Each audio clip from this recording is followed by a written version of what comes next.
किया तो हमारे घर की महिलाओं ने भी भारतीय जनता पार्टी की सरकार बनाने का काम कर दिया।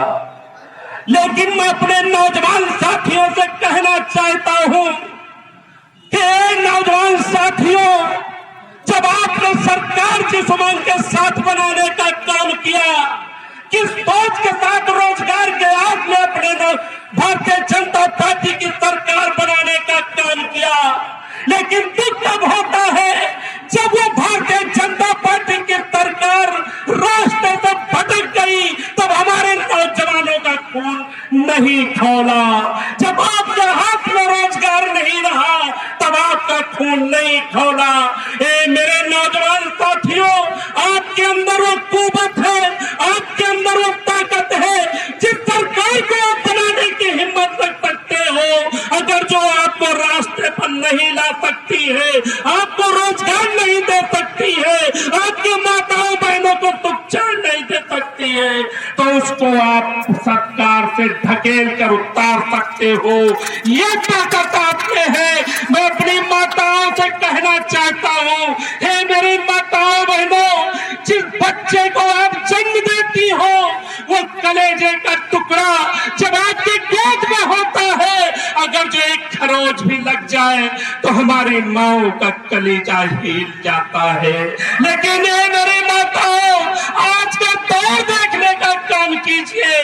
आप किसी भी चौक में चले जाइए, किसी भी जिले के चौक में चले जाइए, आपके बेटे के हाथ में रोजगार नहीं होता है, आपका बेटा दर दर भटकने का काम करता है। आपका बेटा उस मंडी में जिस प्रकार से बाजारों में मुर्गा और मुर्गियां बिकती है, बकरियां बिकने का काम करती है। ए मेरी माँ, आपका बेटा, मेरा भाई उस चौक में खड़ा होकर बिक्कर के काम तलाश करना चाहता है। ए मेरे माता, आपको माता नहीं, आपको दुर्गा बनना होगा, आपको काली बनना होगा, और इस यातायात सरकार को उठाकर फेंक देना चाहिए।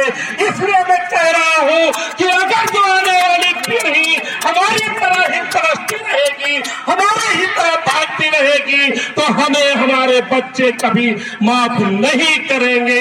मैं आपसे कह देना चाहता हूं, हम लोगों के अंदर जितने लोग इस प्रांगण में बैठे हैं, यहाँ कोई राजा महाराजा का बेटा नहीं आया है, यहाँ कोई उद्योगपति अपराधी का बेटा नहीं आया है। आपने अपनी वो ताकत होती है, आपने देखा ये आपातकालीन सरकार, ये अंधी बहरी सरकार जिसके नेता योगी और मोदी है, उन्होंने ठाना था कि दुनिया कुछ भी कर दे, हम घुटने नहीं टेंगेंगे। लेकिन आप लोगों की ताकत ने दिल्ली में बैठी सरकार को, किसानों की ताकत सरकार को, मजदूरों की ताकत ने मोदी और योगी के घुटनों पर टेकने को मजबूर कर दिया है। आपके अंदर वो ताकत है। मैं कहना चाहता हूं कि किसी भी प्रकार से आपको लाठी नहीं चलाना है, आपको गोली नहीं चलाना है, लेकिन बाबा साहब अम्बेडकर ने, अभी संतोष जी ने जो कहा है, आपको वोट की ताकत दी है, और आपके पास अखिलेश यादव जैसा नेता नहीं है, बहन मायावती जैसा नेता नहीं है, जो हमारे दुख के समय में बंद कमरे में ट्विटर से मेरी लड़ाई लड़ता है।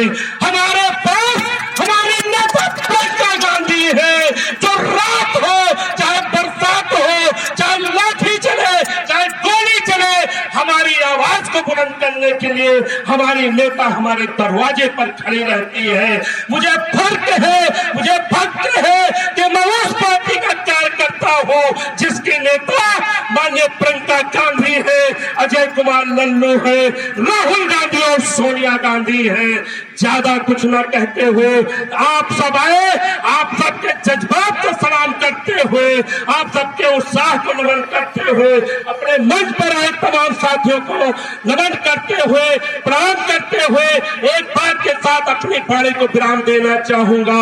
इस खलीलाबाद विधानसभा क्षेत्र में जो भी हमारा प्रत्याशी बनकर आता है, जिसको भी हमारा नेतृत्व कर देने का काम करता है।